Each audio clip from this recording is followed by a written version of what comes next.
Welcome to Fifth Down, where I'm your host, Andre Caldwell, the drippiest host in sports. And now that college football has concluded, I want to give you my top 10 greatest football teams of all time. Top 10 greatest football teams of all time. And when it comes to the top 10 greatest teams of all time, I'm going to grade them on a 4-point grading scale. I got 4 main criteria that I'm looking and grading these guys off. Number 1 is competition. You are not finna play a lollipop schedule and think you finna be one of the greatest teams of all time. So number 1 is competition. Number 2 is players and the team current level of performance. So basically, what did you put on tape? I don't want to hear about what you did later on in your career in the NFL and how great you was later. You was a Hall of Fame. That's fine. But we're talking about what you actually put on tape on college football Saturdays. Number 3 is dominance. Every great team will dominate. They will impose their will on another team. So you got to dominate. And the last but not least, number 4 is the culture of the team. How do other teams feel playing you? What is the consensus of playing these teams? What were the fans saying about you? What was the media talking about you? How was other players feeling when they had to go play your team that week on Saturday? So that's our 4-step system that we're grading these teams off. Number 1 is level of competition. Number 2 is players and team current level of play on the field. So what you actually put on tape. Number 3 is dominance of the team. How did you dominate? Did you impose your will on the opponent? And number 4 is the culture of the team. What was they saying about you? How did you make the other team feel when they know they had to play against you? So these are our 4 key to being the greatest team in college football history. And when you look at this list, it's no one-dimensional team. So it's going to be none of those 40 Notre Dame teams, those 80 Miami teams, those 90 Nebraska teams. It just don't get it done in postmodern football. And one thing I do know, to be great in college football, to be elite, to be one of the greatest, you better have a good, productive quarterback. But to jump off the list at number 10, at the number 10 spot, the 2026 Indiana Hoosiers. And this is a portal team. They was built through the portal. They was built by the portal. And when you do it right, this is what you get. You get a dominant team from Mendoza, where he carried himself as a consensus number 1 player in college football, consensus number 1 draft pick. And also, they were very explosive in the running game. They had Hembry, Black, I think both 1,000-yard rushers. And in the receiving core, they had Cooper Jr., they had Surratt, just making plays up and down the field. They just dominated throughout the whole playoff run into a great national championship game. So they just opposed their will on every team. From Michigan to the Ohio States, to the Miami, to the Alabamas, whoever you name it, whoever you lined up against them, they knocked them down convincingly. So that's the number 10 team. So the 2026 Indiana Hoosiers are the number 10 team. And at my number 9 spot is the 2010 Auburn Tigers. What we was able to witness from Cam Newton that season was the greatest individual performance from a college player in history. That's right, the greatest individual performance from a college player in history. And just to give you a little context about that team, to win the national championship, and Cam was the only player on that team to play 2 or more years in the NFL. So this was probably the least talented offense on the group. And when I say least talented, that's not a blow. That's not throwing no shot at this team. They just didn't have players that transitioned to the NFL. Because usually when you win national championships, everybody wants players from your national championship team. That offense did not produce any NFL players that played more than 2 years in the NFL. So that was a knock on them. And their defense was middle of the pack. They had a middle of the pack defense. I think they was ranked number 53rd on defense. So they had a middle of the pack defense. But what Cam was able to do that season was the greatest individual performance we've seen from a college football player in history. So that's my number 9 team. And at the number 8 spot is the 2018 Clemson Tigers. And it started off with the freshman phenom, Trevor Lawrence, throwing for like 4,000 plus yards. And in the backfield, he had Etienne rushing for 1,600 yards. So he was unstoppable, and they had the number 1 defense. I think only allowing like 13 points a game. They were scoring like 45 points a game and only giving up like 13. It was almost impossible to get 21 points on this team. So that is the number 8 team And at the number 7 spot is the 2013 Florida State Seminoles. Hell of a team. Started off with Jameis Winston. We know Squinting. Jameis Winston throwing for 4,000 plus yards. Just unstoppable that year. Consensus number 1 pick. They also had in the backfield, they had Devontae Freeman. They had Carlos Williams. And they had the man-child James Wilder Jr. in the backfield. They had some really dominant receivers from Rashard Green to Kelvin Benjamin, Shaw. They were just making plays left and right. And they also had a dominant defense, the number 1 defense in the country with Talvin Smith, Joyner, and Jalen Ramsey, of course, in the back end. So that's my number 17 of greatest football teams, Florida State 2013. And at the number 6 spot is the 2001 Miami Hurricanes. Now I know that's everybody's number 1 greatest football team in college football history.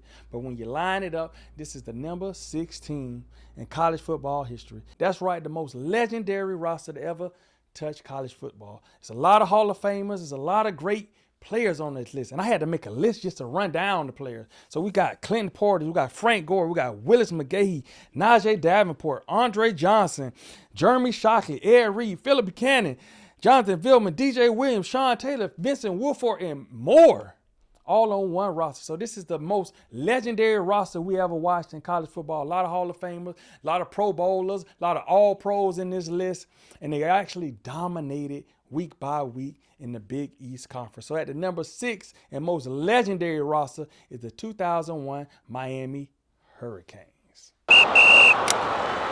And breaking into the top 5 teams in college football history, at number 5, I had the 2020 Alabama. They had Mac Jones throwing for 4,000 plus yards. You had Michie, you had Jalen Waddle, and you also had Devontae Smith, who won the Heisman that year, and also Najee Harris in the backfield, being a dominant runner. Defense loaded as usual, typical Alabama football. But that is my number 5 team, the 2020 Alabama Crimson Tide. And at the number 4 spot is the 2005 Texas Longhorns. Vince Young was actually the first successful quarterback to throw for 3,000 yards and run for 1,000 yards. So he was the first dual threat quarterback to actually dominate college football at such a high level. He threw for 3,000 yards and he rushed for 1,000 yards. The first to ever do it. And he also had in the backfield a young Jamal Charles. He had some weapons on the end to be able to beat that 2005 USC team. That's very impressive. One of the greatest teams. So what he was able to do was super impressive. And also to add, the secondary for that Texas team was incredible. They had one of the greatest secondaries in history with Michael Griffin, Aaron Ross, Cedric Griffin, Terrell Brown, Michael Huff, just a dominant back end. Making it hard for any team to try to pass the ball. So at the number 4 spot is the 2005 Texas Longhorns. Omaha! And cracking the number 3 spot is the 2019 LSU Tigers. That's right. Joe Burrow throwing for over 5,600 yards that year, 60 touchdowns. Also having Justin Jefferson and Jamar Chase, 2 of the best receivers in the league right now, and also having Hilaire run the ball. This is the greatest trio we ever witnessed in college football history from a receiver, quarterback, halfback position. That was unstoppable. So this is the greatest trio we was able to watch in college football. The defense did its job, but this is the most explosive offense we ever got to witness, and this is the number 3 team. They made the SEC look like it was a secondary league. They dominated the SEC week in and week out. I just remember watching them thinking this can't continue every week, and it happened every week. Like I say, they dominated SEC. They dominated every opponent that came across their board. And at the number 3 spot is the 2019 LSU Tigers. And coming in at the number 2 spot is the 2008 Florida Gators. That's right, my Florida Gators, which had the greatest roster of starters from an offense, defense, and special teams position in history. And it started off with Tim Tebow, the greatest college football quarterback at this time. Not a player was better than Tebow in college football history at this time. And then also have electric Percy Harvin. Electric.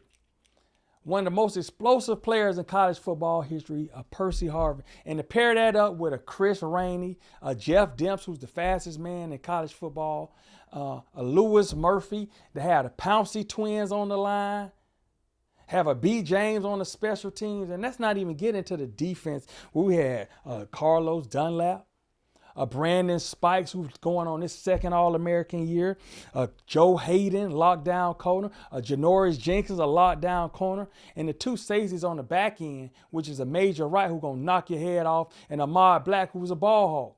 So as I said, the greatest roster of players in college football history, the 2008 Florida Gators. And the number one team in college football history, drum roll please, USC 2003 to 2005. And the reason I did not pick one particular year, because this is the first dynasty in college football history after coming off back-to-back championships, going to play Texas. They actually lost. But I would take that USC team 99 times out of 100 to win that game. It's just Vince Young played out his body and out his mind and won that game. But I would take that USC team any day.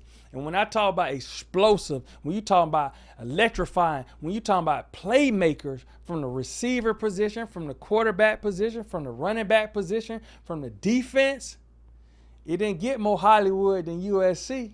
They had playmakers all over the field, starting with Mike Williams, Kerry Colbert, Steve Smith, Dwayne Jarrett. And then you look in the backfield, they had Reggie Bush, they had a Lindell White who get overshadowed, who was amazing. And I could recall a story from Lindell White when we was on the bus at the Army All-American game. He was on the West team, I was on the East. And I didn't know Lindell. This was pre-internet, so I didn't know all the other recruits. And I just remember being on the bus. He was like, and I almost went to USC. I went on a visit out there. I almost went there. But I can recall him telling me, I'm going to USC and I'm going to take something. I'm going to make a name for myself and I'm going to be great there. And big ups to Lindell White, because you was great, had a great career. One of the most explosive, the most explosive backfield in history. It's not a backfield greater than Lindell White and Reggie Bush in college football history. And just look at the coaching staff, from a Pete Carroll to Norm Child to Ed Orgeron, Lane Kiffin, Coach Sarkisian. Just amazing team, top to bottom, coaches, personnel, the life, LA, what we expected to be. USC made it cool to put black cleats on and put white shoestrings in, and tell me I'm lying. But the greatest team in college football history is the 2003 to 2005 USC team, the first dynasty in college football history. And we out. Yeah. We out here balling, boy.